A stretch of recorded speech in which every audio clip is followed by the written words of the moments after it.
Bem-vindo ao programa sobre câmbio e investimentos no exterior. E hoje trouxemos uma pessoa aqui que é do mercado financeiro, mas que fez uma mudança e está numa empresa de tecnologia. Hoje trouxemos aqui o Keiji, que é o Country Manager da R3.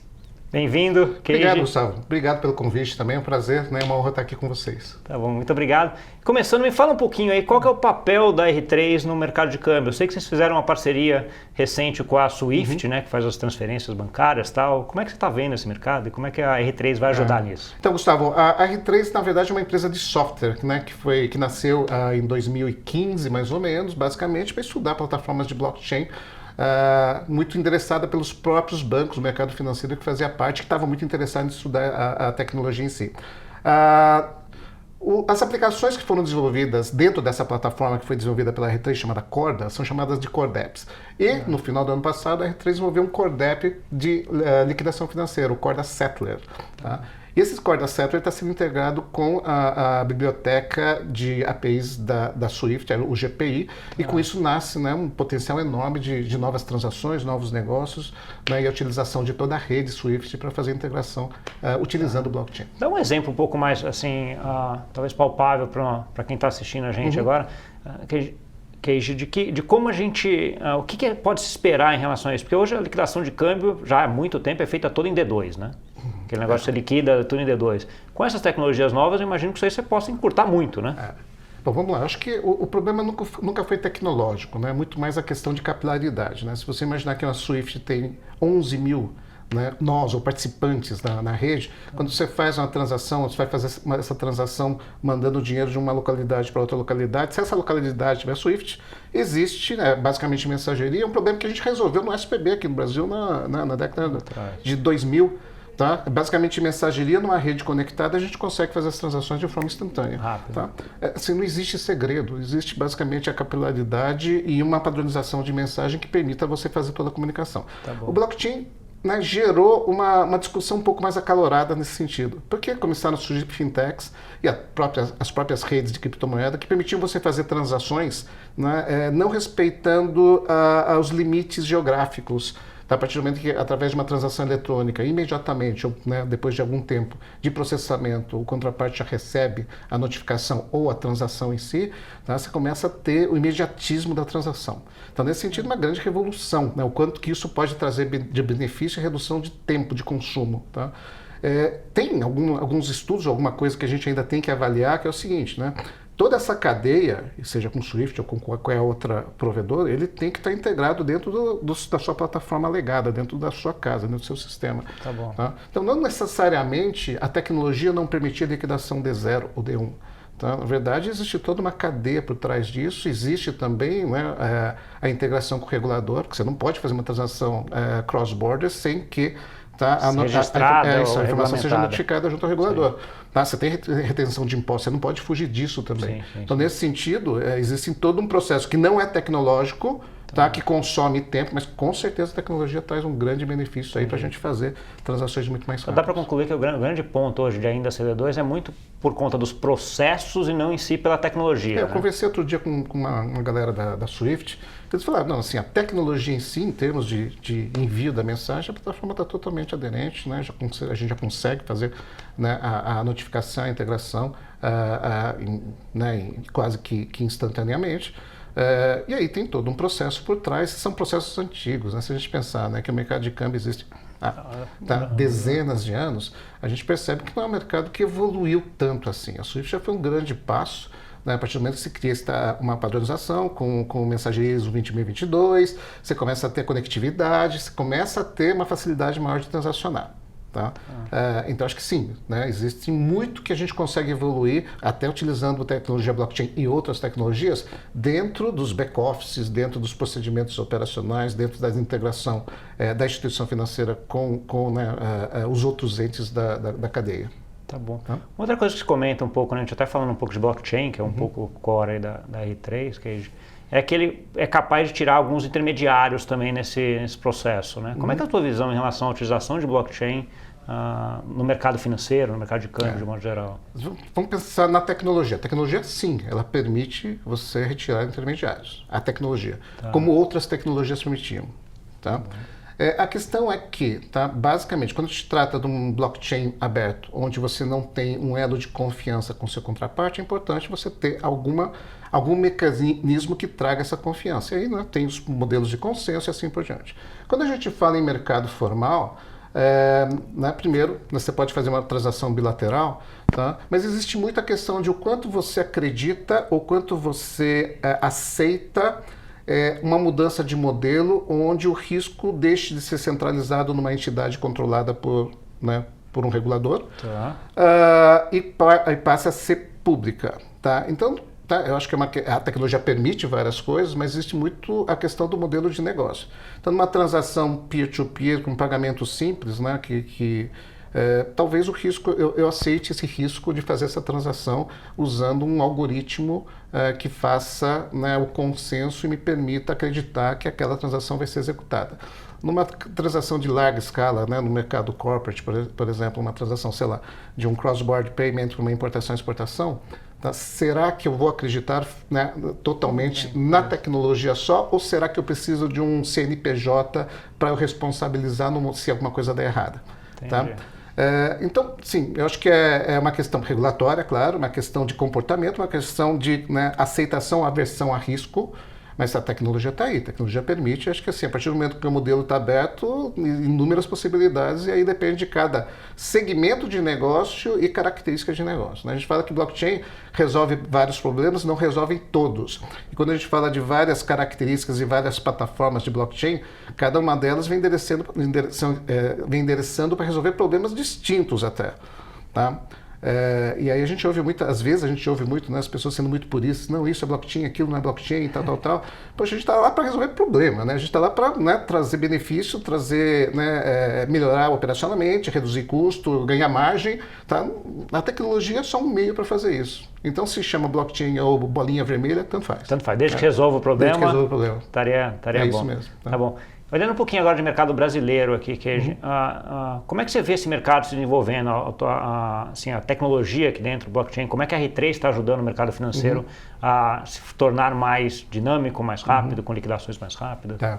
Acho que, assim, vale contar um pouquinho do meu background, antes de me juntar, né, à R3, eu fui diretor da B3, da Bolsa, tá? E antes disso eu trabalhei em um monte de bancos, né? Vários desses a gente nem existem mais, tá? Mas eu passei muitos anos, né, trabalhando nas comissões de tecnologia da Febraban, no CNAB, e posterior na comissão de inovação da Febraban, que criou, né, essas comissões criaram um grupo de trabalho de blockchain nos bancos. Tá dentro da Febraban, e eu fui um dos coordenadores desse grupo desde o começo. Então, as discussões, né, no âmbito Febraban começaram entre 2016 e 2017, tá? E o legal disso tudo é que na hora que a gente engajou as várias instituições financeiras para discutir o assunto, né, tá? O leque foi aberto para as depositárias e clearing houses, então a CETIP, a BMF Bovespa e a CIP participavam, tá? O BNDES participava, o Banco Central participava. Então, era é um fórum aberto onde se discutia abertamente, né, qual a potencial utilização, né, a praticidade da utilização da tecnologia em prol do mercado, em use cases que poderiam ser adotados no mercado. Tá? Eu enxergo que esse foi um pontapé inicial fantástico para a discussão começar a aparecer dentro da agenda, né, dos executivos, das instituições financeiras. O regulador participando foi espetacular, tá? Porque, né, o entendimento comum ajuda a gente, inclusive, a desenhar soluções que sejam aderentes. Sim, que seja bom para todo mundo. Seja bom para todo mundo. Tá? E de lá para cá, várias iniciativas começaram. Tá? A gente ainda não teve as terminativas, né? Porque, né, vários projetos estão em andamento. Tá? Em várias instituições financeiras, várias divulgadas, inclusive, no mercado. Mas eu acho que agora, no ano de 2019, onde acontecem as coisas de fato, inclusive porque o Banco Central vem, né, incentivando muito mudanças no mercado, incentivo a fintechs, a mudança do modelo de crédito, o Open Bank, isso tudo. E não é tecnologia, mas é basicamente modelos de negócio, como é que a gente consegue deixar esse mercado mais competitivo, e a tecnologia está inserida nessa discussão. Então a agenda está muito aberta, então a gente enxerga muita coisa acontecendo com os bancos, né, com as depositárias, clearings, né, as infraestruturas de mercado financeiro, mas muita coisa vindo das fintechs, né, seja de pagamento, de crédito, então tem muita coisa acontecendo. É aquela ideia de que a tecnologia ajuda você não precisar ter uma coisa muito grande, não precisa ser uma empresa grande para criar alguma coisa, né? Você pode ter uma ideia e começar a desenvolver. Na né? verdade, na velocidade e agilidade de uma fintech, ela não se compara tá, aos modelos e até aos controles e mitigação de risco que as grandes corporações têm. Tá? Então, até a questão, né, de aceitação de risco para você agilizar um processo maior, de numa empresa lançamento. menor. Sim. O MVP e colocar em produção, assim, rápido. É muito, né? Bancos, etc., vão ter aquele risco de margem, risco de mercado, vai ter vários riscos que a outra não... E acho que tem um risco muito grande, né, que é o risco operacional. Tá? E aí, se você pensar na cadeia como um todo, né, e aí os reguladores se preocupam muito com o risco sistêmico. Então, né, se alguma né, dentro da cadeia, algum processo falhar e isso gerar algum tipo, né, de efeito cascata, né, a consequência no país é terrível. Tá? Por outro lado, uma fintech adentrando no mercado, primeiro que a participação do mercado dela é menor, tá? Nesse sentido, né, o potencial risco sistêmico que ela poderia provocar é quase nulo. Tá? Então, né, e o regulador sabe disso. Tá? Então, nesse sentido, assim, o incentivo às fintechs está bastante grande. Para o regulador. Tá? Para o regulador e as instituições financeiras, né? Se você pensar, né, todos os bancos e praticamente todas, não só bancos, mas assim, do lado das seguradoras também, todo mundo, e das empresas, das corporações, todo mundo de olho no que está acontecendo com as startups no seu segmento. Tá? Muitas delas investindo em startup, tentando identificar se aquele modelo de negócio é complementar ao negócio que já existe na instituição, tá? Esse negócio que vai proliferar muito. Tá? Né? E a gente não falou nada de câmbio ainda, a gente está falando mais do ecossistema. Mas é que o ecossistema tem a ver com câmbio, né? Que até é uma pergunta que me veio à cabeça agora. Quando a gente está falando disso, você está falando do ecossistema que é local, sim, mas ao mesmo tempo é global. Né? A hora que você abre essas tecnologias, já estão disponíveis para as empresas fintechs brasileiras e para as fintechs internacionais também, que podem entrar e fazer a coisa aqui dentro. Como é que você vê essa integração do Brasil nesse mundo, no mundo de inovação, assim, de fintech, de mercado financeiro? Eu vejo muita gente daqui indo para lá para aprender e muita gente de lá vindo para cá para entender o modelo de negócio local. Tá? Porque a gente tem as nossas jabuticabas, né, em todos os segmentos. Tá? E muita gente acha o potencial gigantesco do Brasil como um país de emerging markets, se você pensar no BRICS. Tá? Claro, é a quinta economia do mundo, a população enorme. E aí você pensa, né, China e Índia gigantescas, né? Brasil tem uma combinação de coisas muito interessantes, né? Uma população grande, ocidentalizada, dentro de um time zone americano, tá? Então tem assim, culturalmente muito mais alinhada com o modelo, né, Europa-Américas. Tá? Então, sim, o modelo, né, vir para cá e aplicar seus modelos de negócio no país parece ser bastante interessante. Tá? Então, muitas empresas têm apetite de vir para cá. Então, eu vejo muita gente vindo, tentando entender o mercado local, verificando se o produto encaixa nas nossas jabuticabas. Tá? Eu acho que assim, é promissor também o mercado. E muita gente está indo para lá, tá? Tentando identificar, né, se alguma coisa que a gente construiu para as jabuticabas pode funcionar no mundo de frutas normais, será que a gente não está com diferencial competitivo? Pode ser. Tá? Então tem muita gente indo para lá, está oferecendo, e tem muita gente com sucesso, não só no segmento financeiro, né, mas em vários segmentos. Em vários outros. Né? Como é que, dentro da R3, Keiji, o segmento financeiro é uma das aplicações, né? Sim. Qual é o peso desse segmento financeiro em relação aos outros?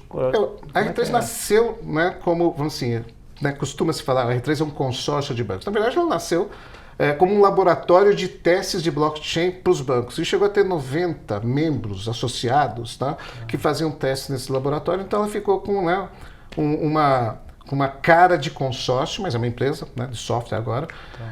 Mas exatamente por causa desse DNA, tá, ela é muito focada no mercado financeiro lá do bancos. Tá? O Corda foi lançado entre 2016 e 2017, né? 2016 a versão beta, 2017 a primeira versão em produção, e a partir de 2018, quando o produto ficou pronto para produção, tá? A própria R3 identificou, puxa, a gente fez um negócio que atende um dos mercados mais assim, exigentes, que é o mercado de bancos, com os reguladores mais exigentes, que são os reguladores de mercado financeiro, com as principais instituições financeiras do mundo, a gente está pronto para oferecer essa plataforma para qualquer, né, para todo mundo. Nesse sentido, a gente abriu a plataforma em abril de 2018, a plataforma foi declarada, olha, ela funciona para qualquer mercado. Naturalmente, tá, os mercados se aproximaram. E onde eu enxergo uma adesão maior é no segmento de seguros. Tá? Todos os negócios que têm muito consumo, muita troca de papel, muita troca de e-mail, a adoção, né, de uma tecnologia de ledger distribuído, ela traz benefícios, né, de redução de custos e melhoria no tempo de processamento gigantescas. Tá? Então, naturalmente, esse segmento de seguros, ele vem adentrando e conquistando muito mais relevância dentro da R3, mas ainda a gente é predominantemente bancos ainda, financeiro, tá? Considerando, né, seguradoras e bancos e mais bolsas, exchanges, né? Assim, a grande maioria dos nossos clientes. Mas tem muita coisa em supply chain, indústria, principalmente porque a gente entrou, né, em vários projetos de trade finance, importação e exportação, e aí tem as corporações... Tem, né, banco também, mas tem as empresas que fazem a parte da documentação. Tá. Então, assim, o ecossistema é cada vez maior aí. E reguladores, né? Tem vários membros reguladores da R3 também que compartilham informações e discutem entre eles, né, entre os reguladores, potenciais projetos conjuntos. Tá bom. Tem assim, voltando um pouco mais à parte financeira e câmbio, que tem algum projeto que você consegue falar, dar um exemplo para a gente de algum projeto?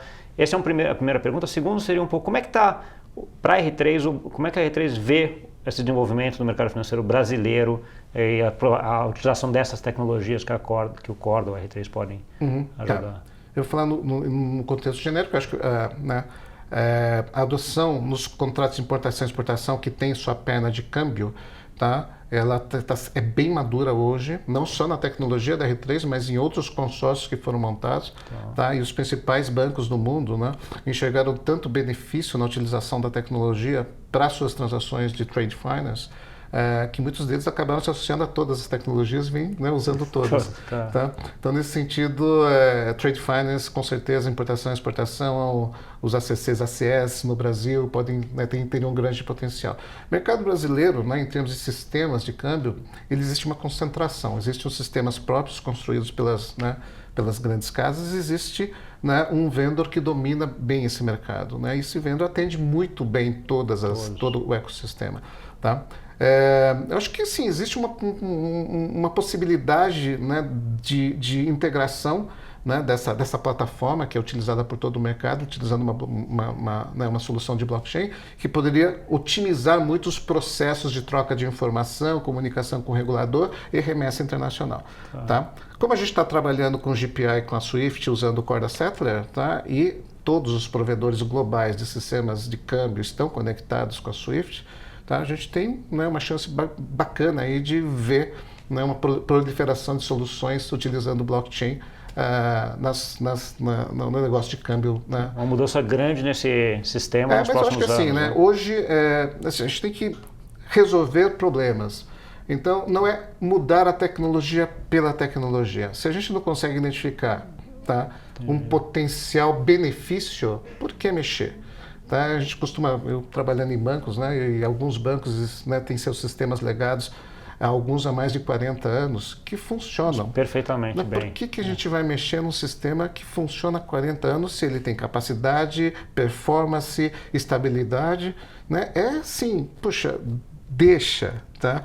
Por outro lado, quando você identifica um modelo de negócio diferente, e esse modelo de negócio, por exemplo, a liquidação de operações cross-border em real time, tá? Alguma coisa tem que ser feita. Tá? Então, se o mercado chegar à conclusão que isso é necessário, tá? E, de novo, né, não é tecnologia de remessa. Tá? Muitas vezes é o que a gente chama de last mile, ou seja, né, o último ponto não está conectado com a rede, ou, eventualmente, o seu sistema legado não permite que você consiga, né, dar um processo, um STP, né, um Straight Through Process, em toda a cadeia. Nesse sentido, né, as coisas precisam ser mexidas. Tá? Mas, de novo, né, blockchain pode trazer muito benefício, mas tem muitas tecnologias aí também que ajudam podem nisso. Ajudar, né? Tem essa dicotomia entre você ter um legado que está funcionando, né? Isso aí, há algum tempo atrás, era um diferencial, de certa forma. Né? Você tinha um sistema que estava funcionando robusto, estabilidade, e não tinha nem para fazer alguma coisa igual, alguém teria que montar um sistema parecido. Né? Eu acho que uma das vantagens dessas tecnologias novas é que hoje você tem essas tecnologias que são baratas para você fazer quase a mesma coisa, né? Ou muito próximo. Sim. Hoje, realmente... Né? Então, você ganha um concorrente ali de uma hora para outra. Tanto que as startups, as fintechs, ela tem uma velocidade de implementação espetacular. Né? Porque antigamente você tinha que fazer tudo. Inteligência artificial, que há 10 anos atrás era coisa de ficção científica, tinha filme de inteligência artificial. Né? Hoje você baixa uma biblioteca open source de inteligência artificial e começa a construir sua solução. Né? Então, assim, o mundo fica mais, assim, competitivo nesse sentido. Né? Mas é divertido, isso traz a diversão, né, pra gente aí. Sim, traz um mundo novo, muita coisa, muita novidade, muita coisa para aprender, né, que é muito saudável. Chegamos ao final do nosso tempo rápido aqui, passar rapidinho. Muito obrigado aí pela conversa. Obrigado a você que nos assistiu, aprendeu bastante sobre câmbio hoje e como é que a gente faz isso, né? Então, até a semana que vem.